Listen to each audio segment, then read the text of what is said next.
ሰላም ወንድማጆቻችን ቼልሲ በቪላ ፓርክ ወሳኝ የሆነውን 3 ነጥብ እንዴት ያገኛል? በምንስ ታክቲክ ቢገባ በጨዋታው ላይ አሸናፊ ሊሆን ይችላል? በሚል እንግዲህ ተመልሰን መጣናል። ባለፉት ፕሮግራሞቻችን እንግዲህ ስለ ቼልሲ ጥንካሬዎች አውርተናል። የሊየም 10 ጨዋታዎች በሚል በነዛ ወቅት ያየናቸው ጥንካሬዎች ባለፉት ጨዋታዎች ሲከሰቱ አያላየንም። የሊድሱ ጨዋታ ምንም እንኳን ካቻ ውጤቱ በኋላ በጥሩ ድል ሃል ሲቲን በኤፍኤ ካፕ ማሸነፍ ቢችሉም የበርንሌውና የአርሰናል ጨዋታ በተከታታይ ነጥብ የጣሉበት ነበር። ታዲያ አሁን ቪላን የሚገጥሙበት ሬክሰምን የሚገጥሙበትና የፓሪስ ሰን ጀርመኖቹ ከፊት ያሉት ጨዋታዎች በጣም ወሳኝ ናቸው ለሊየም። ነገር ግን በኔ እይታ ለሊየም ወሳኙ ጨዋታ በእንግሊዝ ፕሪሚየር ሊግ የመቆየት ድላቸውን ራሱ በእንግሊዝ ፕሪሚየር ሊግ ብቻ ሳይሆን በቼልሲ አሰልጣኝነት የመቆየት ሂደታቸውን የሚወስነው ይህ ጨዋታ ይሆናል ብዬ አስባለሁ። በጣም ወሳኝ ጨዋታ ነው ለሊየም ሮስነሪ። ሊየም ዛሬ አንድ ዜና ወጥቷል። ፊሊፔ ሉዊስ ከፍላሚንጎ አሰልጣኝነቱ ተሰናብቷል እና የተሰናበተበት ምክንያት ከቼልሲ ጋር ንግግሮችን አድርጎ እንደሚቀጠር እርግጠኛ ነበር። ነገር ግን በመጨረሻ ንግግሮችን ያደረከው ለስትራስቡርግ አሰልጣኝነት ነው በሚል ሲያውቅ መረጃውን እንግዲህ ለስትራስቡርግ ማሰጠን አልፈለገም ነበር። ታዲያ ሊየም አሁን በወሳኙ ምዕራፍ ይገኛል። ይህ ስብስብ ምን ነገሮችን ማድረግ አለበት? አሁን ከሊየም በፊት ተጫዋቾቹ መስራት ያለባቸው አለ። እግር ኳስ ምንም ያክል አሰልጣኙ ቢርጥ ቢሆን ተጫዋቾቹ ደግሞ ከምንም በላይ ኳሱን የሚገፉት ኳሱን የሚያስቆጥሩት እነሱ ናቸውና የእነሱ ሚና ከፍ ያለም እንደሆነ ይታወቃል። ታዲያ ከቼልሲ ተጫዋቾች ምን ይጠበቃል? አንደኛ ጨዋታዎችን መቆጣጠር፣ ከመጀመሪያው ደቂቃ እስከ 90ኛው ደቂቃ ኢንተንሲቲ ፈጥሮ በጨዋታው ላይ ጫናዎችን መፍጠር የሚጠበቅ ይሆናል። የቼልሲ ኃላፊዎች ዛሬ አንድ መረጃ ያየው ነበር። መረጃውን ለማረጋገጥ እየሞከርኩ ነበር፣ ታማኝ ነው አይደለም የሚል እንግዲህ ከቼልሲ ውስጥ አዋቂዎች የወጣ ነው። ቼልሲ ማንም ዳኛን ሲያነጋግር ቢጫ ካርድ እንዳያይ የሚል ፋውሎችን ማንም ተጫዋች ፋውል አይስራ መባል አይችልም። የእግር ኳስ አካል ናቸው። ነገር ግን ዳኛ መቃወምና ዳኛ ጋር በመነታረክ ቢጫ ካርድ ማየት እንደሌለባቸው የቼልሲ ኃላፊዎች ተናግረዋል።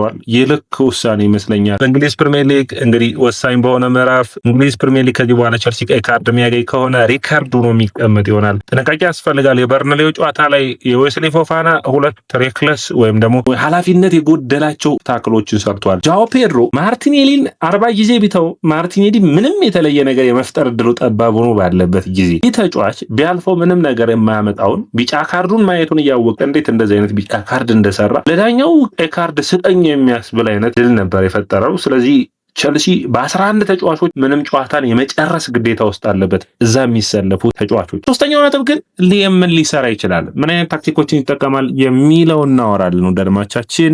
ወደድማቻችን ያያ ስፖርት ነው። በእናንተ እንግዲህ በኔ እይታ 2 አሰላለፎችን ይዤ መጥቻለሁ። አሰላለፎችን እያቸውና አስተያየታችሁን አስቀምጡልኝ። በየትኛው መንገድ ቼልሲ ቢመጣ ውጤታማ ነው የሚል ነው። እንግዲህ ካለፉት 5 ጨዋታዎች ማሸነፍ የቻለው አንዴ ብራይተንን ብቻ የሆነው አስቶን ቪላ በአሜክሱ ጨዋታ 2-0 የተሸነፈበት ጨዋታ በሚገባ የተፈተኑበት ኤዝሬ ኮንሳ ቡድኑን ሲወቅስ የነበረበት እንደሆነ ይታወሳል። ነገር ግን ያ ስብስብ እንግዲህ የአስቶን ቪላ በፕሪሚየር ሊጉ የሚፎካከረው ስብስብ በካማራና በቴሊመንስ በፕሪሚየር ሊጉ ብዙዎቻችን ምርጥ አማካኞቻችንን ስንመርጥ የማይካተቱ ተጫዋቾች ናቸው። ምርጥ ብቃት ያላቸው ምርጥ ፐርፎርማንስ ያላቸው ተጫዋቾች እንደሆኑ ይታመናል። ነገር ግን አስቶን ቪላ ያለ 2 አማካኝ ምርጡ አማካኛቸውን እያዩ አይደለም። ዳግላስ ሉዊዝ እና ኦናና እንግዲህ ዳግላስ ሉዊዝ ምንም ጥያቄ የለውም እኮ አይደለም። በብዙ ጊዜያቶች አይተነዋል። አስቸጋሪ ሁኔታ ውስጥ እንዳለ መረሳት የለበትም። በተለይ በኖቲንጋም ፎረስቱ ጨዋታዎች ውስጥ የሚረሳ አይደለም። ምርጥ ብቃቱን መመለስ አልቻለም። እዚህ እንግዲህ ሌላኛው መነሳት የሚጠበቅበት ታዲያ ቼልሲ እንዴት ሊቀናጅ ይችላል? አሁን ቪላ ፓርክ ላይ የማክጂንን መመለስ ተከትሎ ሮጀርስ እና ማክጂንን አድርጎ በ4 የአማካይ መስመር ተጫዋቾች ላይ መምጣታቸው የማይቀር ነውና የአማካኝ ክፍሉ በጨዋታ ውስጥ ወሳኙ ጨዋታ ነው የሚሆነው። ከዛ ውጭ በሃይላይን የሚጫወት ነው የቪላ ፓርክ ላይ ስለሆነ የሚጠበቅ ስለሆነ ያንን ተመርኩዞ የሚመጣ አሰላለፍ ሂደት እንደሆነ መጠበቅ ያስፈልጋል። ቻሎባ እንግዲህ አሁንም ግብ ጠባቂ ሆኖ የሚጀምር ይሆናል። አሁንም ቻሎባ ጥንቃቄን መውሰድ ይጠበቅበታል። የቆመ ኳስ ጥንቃቄ አስፈላጊ ነው። ቶሬስን እና እንዲሁም ኤዝሬ ኮንሳን፣ ታሚ አብርሃምን በሚገባ ጥንቃቄ መውሰድ የሚያስፈልግ ይመስለኛል። የማክጂን ረጃጅም ውርወራዎች ሳጥን ውስጥ የሚላኩ ኳሶች የሚጠበቁ ነው የሚሆኑት። እንግዲህ ቼልሲ በመሀል ተከላካይ ረገድ በቡድኑ ውስጥ ውጤታማ 2 መሀል ተከላካዮች አሉ። በቡድኑ ውስጥ ጎሎችን በማስቀረት ፎፋናና ቻሎባህን በመሀል ተከላካይ በሁለቱም አሰላለፍ ውስጥ ያሉ ይሆናሉ። ሪሲ ጄምስ ሌላኛው ተመራጭ ተጫዋች ነው። ጄምስን መቀነስ የምትችለው አይደለም። በእንግሊዝ ፕሪሚየር ሊግ ላይ ምርጡ የሚባለው የቀኝ ተመላላሽ ነው። ሳጥን ውስጥ የሚልካቸው ኳሶች አስፈላጊ ናቸው ለቼልሲ። አሁን 10 ጄምሶች ቢኖሩት 10 ጄምሶች አይደሉም 3 ሪሲ ጄምሶች 4-5 ጄምሶች ቢኖሩት ቼልሲ በእንግሊዝ ፕሪሚየር ሊግ ውስጥ መፎካከር የሚችል ነው። ጄምስ ሜዳ ውስጥ እያንዳንዱን ሁኔታ በሚገባ ማከናወን የሚችል ምንም ነገር ሳይጠይቅህ በሜዳ ውስጥ በሚያሳየው ፐርፎርማንስ ጨዋታን ቡድንን የሚመራ ተጫዋች መሆኑ መረሳት የለበትም። እንግዲህ ሌላኛው ነጥብ እዚህ ጋር መነሳት የሚጠበቅበት እንግዲህ የአማካይ መስመሩ ነው። ወሳኙ ምዕራፍ እዚህ ጋር ነው። እንግዲህ ሁለት አይነት የአጨዋወት ስታይል ይኖራል ብዬ አስባለሁ። አንደኛው ካይሴዶን ከኤንዞ ፈርናንዴዝ ጋር ማጣመር ነው። ወደ ድሮ ወደ ቼልሲ ቤዚክስ መመለስ ነው። የተለመደው ቡድን ነው። ካይሴዶና ኤንዞ ከጎኑ ሲሰለፍ ኳስ ከኋላ በሚመሰረትበት ጊዜ አንድሬ ሳንቶስ አንዱ የተቸገረው ይህንን ስለሆነ ፕረስ ስለሚያደርጉት ኤንዞ ፈርናንዴዝ ኳሱን ከኋላ ሆኖ ጨዋታውን ዲክቴት እንዲያደርግ ማድረግ ነው። ተመራጭ የአማካይ መስመር ጥምረት ነው። የለመዱት ነው። ስለዚህ ወሳኝ ጨዋታ ስለሆነ ውጤታማ ይሆናል። ከዛ በኋላ የማጥቃት መስመሩ ላይ ነው። እዚህ ጋር ዴላፕ እና ጃኦ ፔድሮ አብረው የመሰለፍ ግዴታ ይመስለኛል። ምክንያቱም ሊያም ዴላፕ መርሳት የሌለባችሁ በአርሰናል ጨዋታ ምንም እንኳን አርሰናል በ10 ተጫዋች ቢገጥሙም ዴላፕ ከገባ በኋላ የጨዋታ ቅርጹ ሳጥኑ ውስጥ የቼልሲ ተጫዋቾች በስተው ድሎችን ፈጥሯል በሙሉ 90 ደቂቃ ከፈጠሩት ይልቅ። ስለዚህ አሁን በዚህ ጨዋታ ላይም የዴላፕ ሩጫዎች የጃኦ ፔድሮ ሳጥን ውስጥ የቼልሲ ተጫዋቾችን ማስፋት ስለሚያስፈልግ ፓልመር መጣመር አልቻለም ከዴላፕም ከጃኦ ፔድሮም ጋር የተሻለ ጥምረት የነበረው ከጃክሰን ጋር ስለሆነ ፓልመርን ወደ መስመር ማውጣትና ጃኦ ፔድሮና ዴላፕ እዛ ሳጥን ውስጥ እንዲቆዩ ማድረግ ለተከላካይ ፈተና ሲሆኑ ማሳየት። በተለይ ጃኦ ፔድሮ መታገሉ ላይ ጎበዝ ነው፣ ዴላፕም እዚህ ላይ ጎበዝ ነው። ስለዚህ ከሁለት አንዱ ድሎች እንዲፈጥሩ ማድረግ ፓልመርና ጋርናቾ ወደ ሳጥን ኳሶች እንዲልኩ ማድረግ አንዱ ተመራጭ መንገድ ይሆናል። እንግዲህ ፓልመር በመስመር እንዲነሳ አንዱ መፍትሄ የሚሆነው ይመስለኛል። ምክንያቱም ፓልመር በአማካይ መስመሩ ላይ ፓልመር በብቃቱ በኔ እይታ በአካል ብቃቱ ነገር ዝግጁ አይደለምና 50% ብቃቱ ላይ ነው ያለው። ስለዚህ ከመስመሮች የሚነሳ ከሆነ ስፔሶችን የማግኘት እድሉ ጥሩ ነው፣ የለመደው ቦታ ነው። ስለዚህ እዛ ጋር ማሰለፍ ጄምስ ኦቨርላፕ እንዲያደርግለት ማድረግ በጣም ጥሩ ጥምረት የሚፈጥሩ ነው። የጄምስ ረጃጅም ኳሶች ሳጥን ውስጥ እንዲጥል ማድረግና ሳጥን ውስጥ የሆነ አይነት ውጤታማነትን ማምጣት የሚያስፈልግ ነው የሚሆነው። ሀቶ እንግዲህ መነሳት የሚጠበቅበት ተጫዋች ነው። ዳልማቻችን የ19 ዓመት ተጫዋች በጣም ቡካዮ ሳካን የያዘበት መንገድ ውጤታማ ነበር። ከጥሩ ፐርፎርማንስ ነው። ቢጫ ካርድ ብቻ ነው ያየው።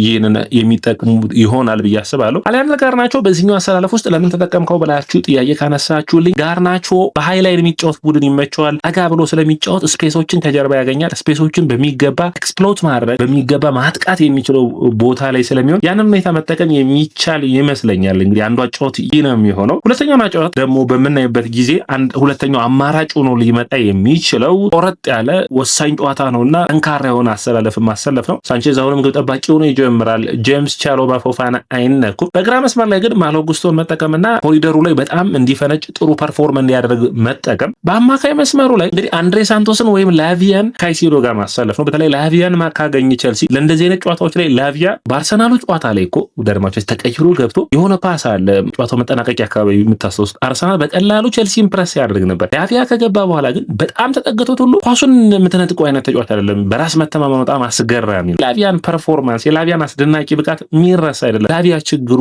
ጉዳት እንደሆነ በግልጽ የሚታወቅ ነውና ላቪያን ከካይሴዶ ጋር ማጣመር ወሳኝ የእንግሊዝ ምዕራፍ ላይ እንገኛለንና ላቪያ በዚህ ወቅት ቼልሲን የአውሮፓ ቻምፒዮንስ ሊግ ተሳትፎ ላይ የሚያደርሰው ከሆነ ሌላ ምንም አማራጭ ስለሌለ ላቪያ ቢሰለፍ በኔ እይታ ምርጫዬ ነው። ቼልሲ ከኋላ ኳሱ እንዲመሰረት በተለይ ደግሞ ጠንካራ የሆነው የቪላ ፕሬሲንግ የሚረሳ ስላልሆነ ማለት ነው። ከካይሴዶ ጋር ማጣመር ጃኦ ፔድሮ፣ ሊያም ዴላፕ፣ ፓልመር አሁንም አይነካም። ነገር ግን ኤንዞ ፈርናንዴዝን በመስመሮች መጠቀም አንዱ ውጤታማ የሚያደርግ ነው። ኤንዞ ፈርናንዴዝ ሳጥን ውስጥ የሚልካቸውን ኳሶች ከማሎ ጉስቶ ጋር መጠቀም የተሻለ አማራጭ ይሆናል። ያ ማለት ኤንዞ ፈርናንዴዝ እና ጃኦ ፔድሮ በ2-10 ቁጥር ይሆናሉ ነው። ፓልመር ከመስመር ይነሳል። በሁለቱ መስመሮች መካከል ጄምስ እና ሀቶ ይሮጣሉ ማለት ነው። ስለዚህ ላቪያ ወደኋላ የሚመለስበት እድል ሊኖር ይችላል። ከአማካኞቹ ወይም ካይሴዶ ሊመለስ የሚችልበት እድል ይኖራል። ይህ አንደኛው ተመራጩ መንገድ ይሆናል ብዬ አስባለሁ። ስለዚህ ደርማቻችን የእናንተን አስተያየት የምጠብቅ ነው የሚሆነው። የትኛው አሰላለፍን ወደዳችሁት? የትኛው ጥሩ ይሆናል ውጤታማ ይሆናል ብላችሁ ታስባላችሁ? በእኔ እይታ ውጤት የሚያመጣው የሚመስለኝ ይሄኛው ሁለተኛው አሰላለፍ ነው። ላቪያና ካይሴዶን አድርጎ ጃኦ ፔድሮና ፓልመርን ማድረግ በጣም ውጤታማ ያደርጋል። ዴላፕን ጨምሮ ዴላፕም ወደ መስመር ጃኦ ፔድሮም ወደ መስመር መውጣት ይችላል። ጃኦ ፔድሮና ኤንዞ ፈርናንዴዝ መቀየር ይችላሉ። ያንን በሚገባ መጠቀም የሚቻል የሆነ ጃኦ ፔድሮ ከፓልመርም ጋር የተለያየ አይነት ተጫዋቾችን መፍጠር የሚቻልበት እድል ይኖራልና ውጤታማ ያደርጋቸዋል ቼልሲን ብዬ አስባለሁ። ነገር ግን የመሰለፍ እድላቸው ደግሞ አንደኛው ይመስለኛል ሊያም ሊመርጠው የሚችለው እንግዲህ የሚጠበቅ ነው የሚሆነው። የሞት ሽረቱ ጨዋታ ትልቁ ሂደት ይህ ነው የሚሆነው። የሊያም ማሰላለፍ ብቻ ግን ወደ አድማቻችን ለውጥ አያመጣም። ሁለቱ ነገሮች መረሳት የለባቸውም። አንደኛው ቼልሲ በ11 ተጫዋቾች ጨዋታውን መጨረስ አለበት። ሁለተኛው ጨዋታዎችን የመቆጣጠር ብቃት፣ ቀድሞ ማስቆጠር፣ ጨዋታውን በፍጥነት አንድ ጎል ካስቆጠሩ በኋላ ለመጠበቅ 2-3 ጎሎች ለማስቆጠር መሞከር የሚያስፈልግ ይሆናል ብዬ አስባለሁ። ወደ አድማቻችን የስፖርት ነው። የስፖርት ላይክ፣ ሼር፣ ኮሜንት፣ ሰብስክራይብ ማድረጋችሁን አትርሱ።